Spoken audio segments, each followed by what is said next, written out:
Hello students, आओ चलो Mukati commerce institute की ओर। आज हम कॉरपोरेट अकाउंटिंग सब्जेक्ट से रिलेटेड चैप्टर होल्डिंग कंपनीज सूत्रधारी कंपनियां देखने वाले हैं। सबसे पहले हम देखते हैं सूत्रधारी कंपनी किसे कहते हैं। सूत्रधारी कंपनी वह है जिसने अन्य कंपनी के 50% से अधिक अंश क्रय किए हो। इसे इंग्लिश में होल्डिंग कंपनीज कहा जाता है। जब कोई कंपनी किसी दूसरी कंपनी के 50% से अधिक शेयर परचेज कर लेती है तो इस परचेजर कंपनी को होल्डिंग कंपनी कहा जाता है। नाउ सहायक कंपनी। सहायक कंपनी वह है जिसके 50% से अधिक अंश अन्य कंपनी अर्थात सूत्रधारी कंपनी ने क्रय किए हो। इसे सब्सिडरी कंपनी कहा जाता है। जब किसी कंपनी के 50% से अधिक शेयर अन्य कंपनी के पास चले जाते हैं तो इसे सब्सिडरी कंपनी कहा जाता है। थर्ड नंबर पर हम देख रहे हैं अल्पमत हित। अल्पमत हित को माइनॉरिटी इंटरेस्ट कहते हैं।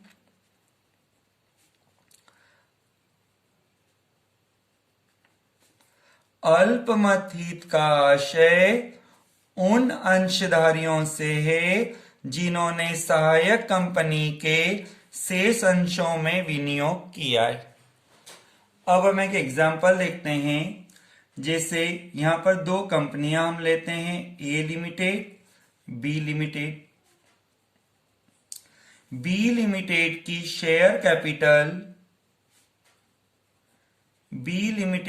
शेयर कैपिटल हम 2000 शेयर्स में शो करते हैं। सपोज एक कंपनी है बी जिसके 2000 शेयर्स हैं at the rate of ₹10 each.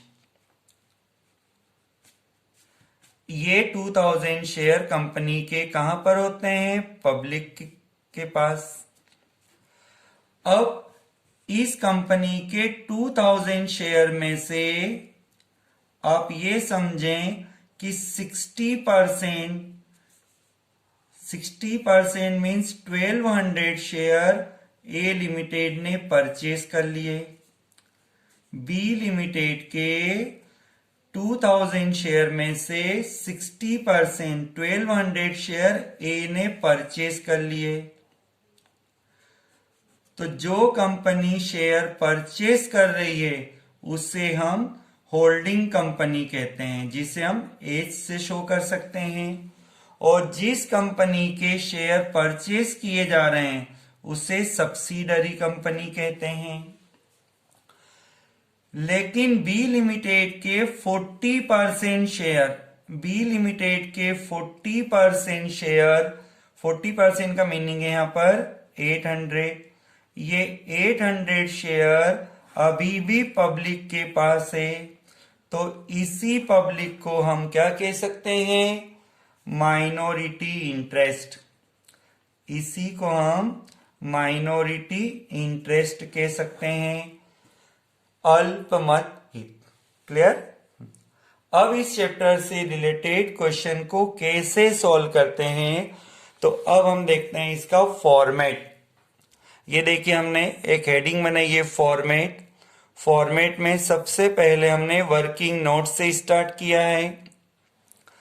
Working note number 1, profit and loss and reserve of S limited. S का मीनिंग है यहां पर सब्सिडरी, सहायक। सबसे पहले हमें प्रॉफिट एंड लॉस और रिजर्व का एक चार्ट बनाना होगा। इस चार्ट में हमने पर्टिकुलर्स, परचेज डेट, एडिशनल और एंडिंग डेट के लिए 4 कॉलम्स बनाए। पर्टिकुलर्स में हमें प्रॉफिट एंड लॉस और जनरल रिजर्व लिखना है, और यहां पर परचेज डेट, एडिशनल और एंडिंग डेट की 3 अमाउंट्स हमें क्वेश्चन से लिखना होगा। इन 3 अमाउंट का यूज हमें गुडविल, कंसोलिडेटेड, माइनॉरिटी के समय करना होगा। गुडविल में आपको परचेज डेट का प्रॉफिट यूज करना होगा। कंसोलिडेटेड की कैलकुलेशन में आपको एडिशनल का प्रॉफिट यूज करना होगा और माइनॉरिटी की कैलकुलेशन में एंडिंग डेट का यूज करना होगा। अब सेकेंड वर्किंग नोट में आपको परसेंटेज ऑफ शेयर्स शो करना होगा। जैसे अभी हमने 60-40 बताया था, इस टाइप से क्वेश्चन में हमें देखना होगा total share of S limited. Total share of S limited में से फिर हमें देखना होगा percentage of H limited. S limited के शेयर एच के पास कितने हैं उसका परसेंट हम देखेंगे। फिर एस लिमिटेड के शेयर अदर पब्लिक माइनॉरिटी के पास कितने हैं उसका परसेंट हम निकाल लेंगे।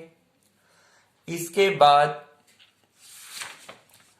थर्ड पॉइंट होता है calculation of goodwill oblique capital reserve. यहां पर हमने एक फॉर्मेट बनाया है जिसमें लिखा है cost of shares, second column में dash, less face value of shares, share in profit and loss, share in general reserve, share in profit on revaluation. इन 4 अमाउंट्स का टोटल बाहर ले जाकर माइनस करना है। तो माइनस करने पर आंसर यदि आपका प्लस में आता है तो प्लस के आंसर को हम गुडविल कहेंगे और माइनस में कभी आंसर आता है तो उसके लिए हमें कैपिटल रिजर्व लिखना होगा। Next calculation for calculation of minority interest. यहां पर लास्ट में रुपीस का एक कॉलम बनाया है हमने जिसमें face value of shares. Face value of share का मीनिंग होता है शेयर इन शेयर कैपिटल। फिर share in profit and loss, share in general reserve, share in profit on revaluation. In 4 items का टोटल होता है minority interest. Next working note रहेगा हमारा consolidated profit and loss. Consolidated का meaning है मिलाना। क्या मिलाना? Profit and loss of H limited, H means holding, फिर share in profit and loss of S limited, S means subsidiary.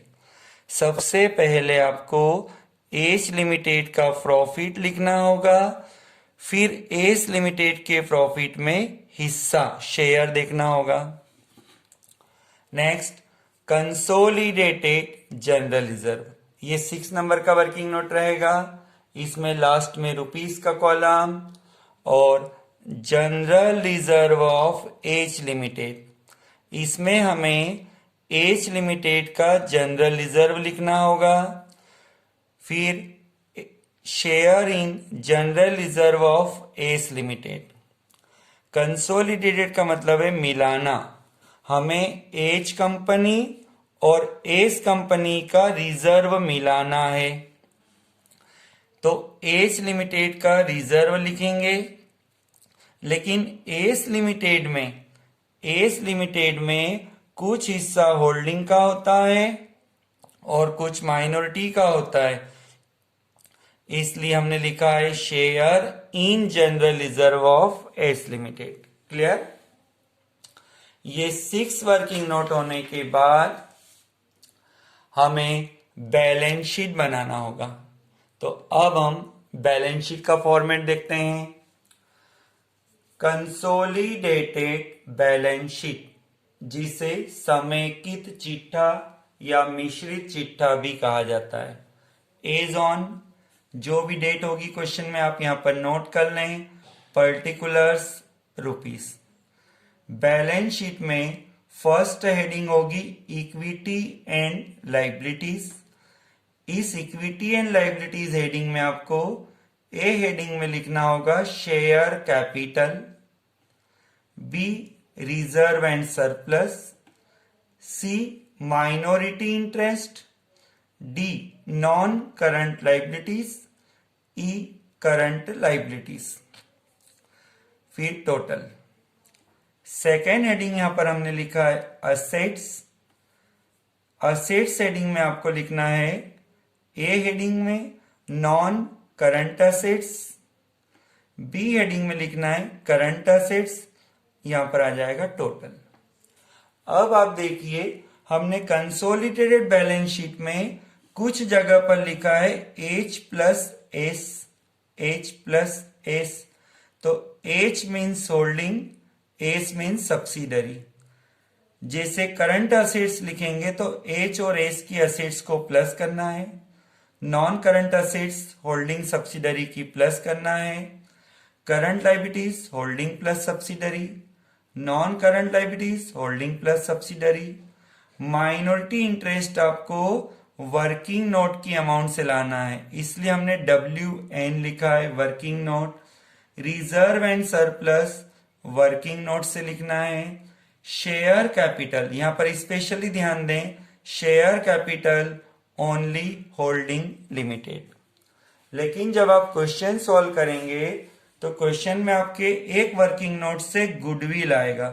कभी goodwill आता है तो ये गुडविल आपको नॉन करंट असेट्स में लिखना होगा।